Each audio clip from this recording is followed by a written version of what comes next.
السلام علیکم۔ نبی کریم صلی اللہ علیہ وسلم نے جب نبوت کا اعلان کیا، اس وقت حضرت سیدنا عمر فاروق رضی اللہ تعالیٰ عنہ کی عمر مبارک قریب 27 برس تھی۔ نبی کریم صلی اللہ علیہ وسلم نے جب آپ کو توحید کی دعوت دی تو آپ نے ابتدا میں اس دعوت کو قبول کرنے سے انکار کر دیا۔ نبی کریم صلی اللہ علیہ وسلم نے اللہ تعالیٰ کے حضور دعا فرمائی، الہی عمر بن خطاب یا عمر بن ہشام دونوں میں سے ایک کے ذریعے اسلام کی خدمت فرما۔ اللہ تعالیٰ نے نبی کریم صلی اللہ علیہ وسلم کی دعا کو شرف قبولیت بخشی اور حضرت سیدنا عمر فاروق رضی اللہ تعالیٰ عنہ دار اسلام میں داخل ہوئے۔ حضرت سیدنا عمر فاروق رضی اللہ تعالیٰ عنہ نے 40 مردوں اور 11 عورتوں کے بعد اسلام قبول کیا۔ آپ رضی اللہ تعالیٰ عنہ کے قبول اسلام سے پہلے آپ کے بہنوئی حضرت سعید بن زید اور آپ کی بہن حضرت فاطمہ بنت خطاب بھی دار اسلام میں داخل ہو چکے تھے، اور انہوں نے اپنے قبول اسلام کو خاندان کے دیگر لوگوں اور آپ سے چھپا رکھا تھا۔ اس طرح آپ کے خاندان کے ایک اور شخص حضرت نعیم بن عبداللہ بھی اسلام قبول کر چکے تھے۔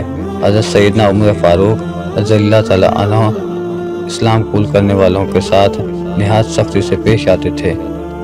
ایک دن آپ اس کیفیت میں تلوار نیام سے نکالے جا رہے تھے، راستے میں حضرت نعیم بن عبداللہ سے ملاقات ہوئی۔ حضرت نعیم بن عبداللہ نے جب حضرت سیدنا عمر فاروق کو اس حالت میں دیکھا تو پوچھا، کیوں عمر، کہاں کا ارادہ ہے؟ آپ نے کہا، میں آج محمد صلی اللہ علیہ وسلم کو قتل کرنے کی غرض سے نکلا ہوں۔ حضرت نعیم بن عبداللہ نے حضرت سیدنا عمر فاروق کی بات سن کر کہا، عمر، تمہیں تمہارا نفس دھوکہ دے رہا ہے۔ تم کیا سمجھتے ہو؟ اگر تم نے محمد کو قتل کر دیا تو بنی عبد تمہیں چھوڑ دیں گے، تم زمین پر چلنے کے قابل نہیں رہو گے، اور حضور نبی کریم صلی اللہ علیہ وسلم کو قتل کرنے سے پہلے تم اپنے گھر کی خبر لو، تمہاری بہن اور بہنوئی نے اسلام قبول کر لیا ہے اور انہوں نے حضور نبی کریم صلی اللہ علیہ وسلم کی پیروی اختیار کر لی ہے۔ حضرت سیدنا عمر فاروق نے جب حضرت نعیم بن عبداللہ کی بات سنی تو راستہ بدل کر اپنی بہن کے گھر روانہ ہو گئے۔ آپ کی بہن اور بہنوئی کے گھر اس وقت حضرت خباب بن الارت موجود تھے، جو انہیں سورہ طٰہٰ کی تعلیم دے رہے تھے۔ آپ کے قدموں کی آہٹ سن کر حضرت سعید بن زید نے حضرت خباب بن الارت کو گھر کے ایک کونے میں چھپا دیا۔ حضرت سیدنا عمر فاروق گھر میں داخل ہوئے اور پوچھا، تم لوگ ابھی کیا پڑھ رہے تھے؟ حضرت فاطمہ بنت خطاب نے کہا، کچھ بھی نہیں۔ آپ نے ان سے کہا، کیوں نہیں؟ میں نے خود اپنی کانوں سے تم دونوں کو کچھ پڑھتے سنا ہے، اور مجھے یہ بھی معلوم ہو گیا ہے تم دونوں نے محمد صلی اللہ علیہ وسلم کے دین کی پیروی اختیار کر لی ہے۔ حضرت سیدنا عمر فاروق نے یہ کہتے ہی اپنے بہنوئی حضرت سعید بن زید کے منہ پر تماچا دے مارا۔ حضرت فاطمہ بنت خطاب شوہر کو بچانے کے لیے آگے بڑھیں تو آپ نے ان کو دھکا دے مارا، جس سے ان کا سر پھٹ گیا اور خون بہنا شروع ہو گیا۔ حضرت سعید بن زید نے آپ کے جلال کی پرواہ کیے بغیر کہا، ہاں، ہم نے اسلام قبول کر لیا ہے اور حضور نبی کریم صلی اللہ علیہ وسلم پر دل و جان سے ایمان لے آئے ہیں۔ حضرت سیدنا عمر فاروق نے حضرت سعید بن زید کا سخت لہجہ اور بہن کا بہتا ہوا خون دیکھا تو شرمندہ ہوئے اور کہنے لگے، اچھا، مجھے بھی وہ صفحات دکھاؤ جو تم پڑھ رہے تھے، میں تمہیں وہ پڑھ کر واپس کر دوں گا۔ حضرت فاطمہ بنت خطاب نے کہا، ان صفحات کو کوئی ناپاک شخص نہیں چھو سکتا، اس کے لیے پہلے تمہیں غسل کرنا ہوگا۔ حضرت سیدنا عمر فاروق نے غسل کیا اور اپنی بہن اور بہنوئی سے ان اوراق کا مطالبہ کیا۔ حضرت فاطمہ بنت خطاب نے خود سورہ طٰہٰ کی تلاوت شروع کی۔ جب وہ اس آیت پر پہنچی، بلا شبہ میں ہی اللہ ہوں اور میرے سوا کوئی دوسرا معبود نہیں، اس لیے تم میری عبادت کرو اور میری ہی یاد میں نماز پڑھا کرو۔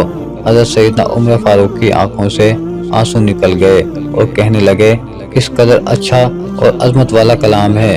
پھر آپ بے اختیار پکار اٹھے، جس کا ترجمہ ہے، میں گواہی دیتا ہوں اللہ کے سوا کوئی عبادت کے لائق نہیں اور حضرت محمد اللہ کے رسول ہیں۔ حضرت خباب بن الارت جو کہ گھر کے اندر چھپے ہوئے تھے، انہوں نے جب حضرت سیدنا عمر فاروق کی زبان مبارک سے یہ کلمات سنے تو باہر نکل آئے اور کہنے لگے، عمر، اللہ کی قسم، میں نے کل ہی حضور نبی کریم صلی اللہ علیہ وسلم کو دعا فرماتے سنا تھا، الہی عمر بن خطاب اور عمر بن ہشام دونوں میں سے ایک کے ذریعے دین اسلام کو تقویت پہنچا۔ اللہ تعالیٰ نے حضور نبی کریم صلی اللہ علیہ وسلم کی دعا قبول فرمائی اور دین اسلام کو تمہارے ذریعے تقویت پہنچائی۔ حضرت سیدنا عمر فاروق کے قلب پر رکت طاری ہو گئی اور آپ حضرت خباب بن الارت سے کہنے لگے، مجھے اس وقت حضور نبی کریم صلی اللہ علیہ وسلم کی خدمت میں لے جاؤ۔ حضور نبی کریم صلی اللہ علیہ وسلم اس وقت کوہ صفا کے نواں میں دار ارقم میں موجود تھے۔ حضرت سیدنا عمر فاروق دار ارقم روانہ ہو گئے۔ صحابہ کرام نے جب آپ کو آتے دیکھا تو حضور نبی کریم صلی اللہ علیہ وسلم کو اس بات کی اطلاع پہنچائی۔ حضور نبی کریم صلی اللہ علیہ وسلم کے چچا حضرت سیدنا حمزہ نے، جو کہ اس وقت حضور نبی کریم صلی اللہ علیہ وسلم کے پاس موجود تھے، انہوں نے ان کے متعلق سنا تو فرمایا، عمر کو آنے دو، اگر تو وہ بھلائی کے ارادے سے آیا ہے تو اس کے ساتھ بھلائی ہی ہوگی، اور اگر وہ کسی برائی کے ارادے سے یہاں آیا ہے تو میں اس کا سر قلم کر دوں گا۔ حضرت سیدنا عمر فاروق جس وقت دار ارقم میں داخل ہوئے تو حضور نبی کریم صلی اللہ علیہ وسلم نے آپ کا دامن پکڑ کر فرمایا، عمر، کیا ارادہ لے کر آئے ہو؟ حضرت سیدنا عمر فاروق نے عرض کیا، یا رسول اللہ، اسلام قبول کرنے کے لیے حاضر ہوا ہوں۔ حضور نبی کریم صلی اللہ علیہ وسلم نے آپ کی بات سن کر نعرہ تکبیر بلند کیا اور صحابہ کرام نے جواب میں اللہ اکبر کا نعرہ بلند کیا، جس سے کوہ صفا کی پہاڑیاں گونج اٹھی۔